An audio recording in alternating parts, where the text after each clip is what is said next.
안녕하세요. 김용진 목사입니다. 이 영상은 성경 통독하시는 데 도움을 드리기 위해 마련한 영상입니다. 통독을 하면서 익숙하지 않은 배경들과 내용들로 인해 어려움을 겪는 성도분들이 조금이나마 도움이 될까 싶어 마련한 것인데요. 조금만 관심을 기울이시면 읽으시는데 유익이 있을 겁니다. 그럼 오늘 읽을 부분에 대한 안내를 해드리겠습니다.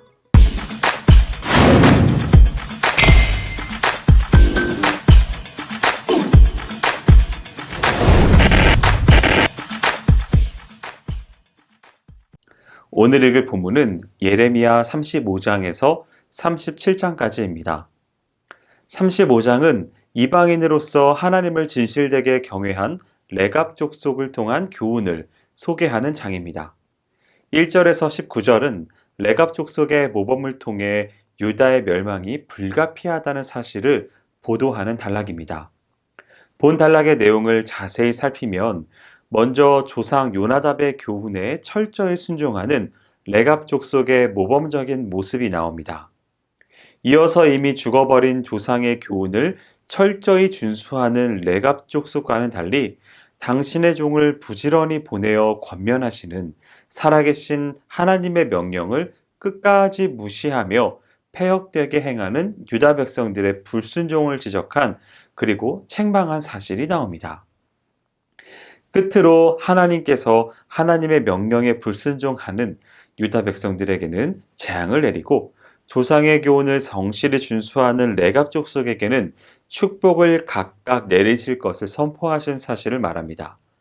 레갑 족속은 미디안 족속으로 이스라엘 민족이 광야 생활을 할 때부터 이스라엘 민족과 함께 했으며 가나안 땅에 들어와서도 하나님을 신실하게 섬겼습니다. 그런데 이들 레갑 족속은 몇 가지 금지 규정을 갖고 있었습니다.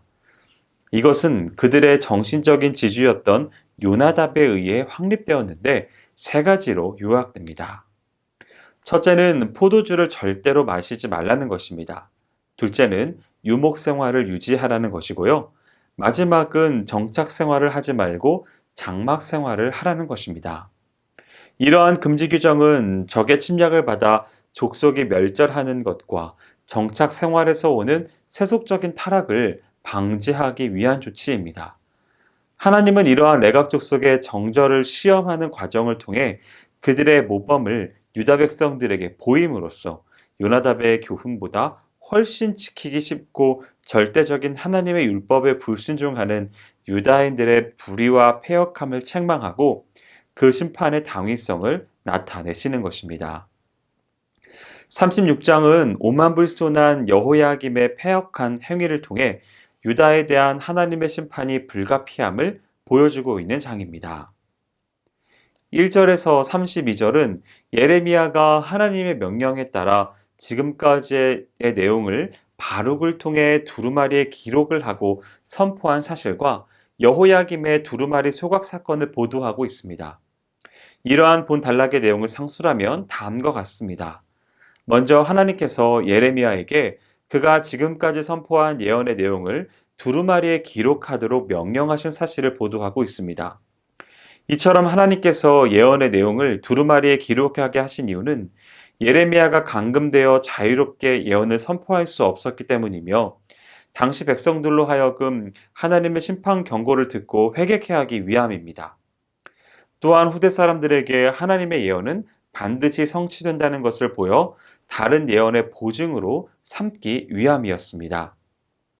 이어서 예레미야가 하나님의 명령에 순종하여 바룩을 통해 예언의 내용을 두루마리에 기록하고 그것을 바룩으로 하여금 유다 성읍들과 성전에서 선포케 한 사실을 보도하고 있습니다.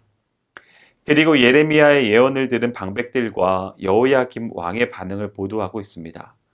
즉 방백들이 예레미야의 예언을 듣고 놀라하며 여호야김에게 보고한 사실 및 여호야김의 예언이 기록된 두루마리를 소각하고 바룩과 예레미야를 체포하도록 명령한 사실을 보도하고 있습니다. 마지막으로 예레미야가 하나님의 명령에 따라 다시금 바룩을 통해 여호야김에 의해 소각된 두루마리에 기록되었던 예언의 내용과 여호야김의 최후에 대한 예언을 다른 두루마리에 기록한 사실을 보도하고 있습니다. 여호야김은 여기에 기록된 예언대로 비극적인 최후를 맞이하게 됩니다. 37장은 시드기야 왕 말기에 예레미야의 활동을 다루고 있는 내용입니다. 1절에서 10절은 시드기야 시대에 예루살렘 함락 위기에 직면한 시드기야가 하나님께서 예루살렘을 구원하도록 기도해 줄 것을 예레미야에게 요청한 사실과 그에 대한 답변을 보도하고 있습니다. 이를 좀 더 구체적으로 상술하면 먼저 시드기야가 바벨론 왕에 의해 유다 왕으로 즉위한 사실과 시드기야 및 유다 백성들이 바벨론의 주권에 항복하라는 예레미야의 권고에 불순종한 사실을 기록합니다. 이어 시드기야가 하나님께서 예루살렘을 구원해 주시도록 예레미야에게 기도해 줄 것을 요청한 사실과 애굽군의 진격으로 바벨론 군대가 예루살렘 포위를 뚫고 잠시 물러난 사실을 보도합니다. 끝으로 시드기야의 기도 요청에 대한 예레미야의 답변으로 유다를 돕기 위해 진군하던 애굽 군대가 철수하고 바벨론 군대가 다시 예루살렘을 포위하여 멸망시킬 것을 예언한 사실을 보도하고 있습니다.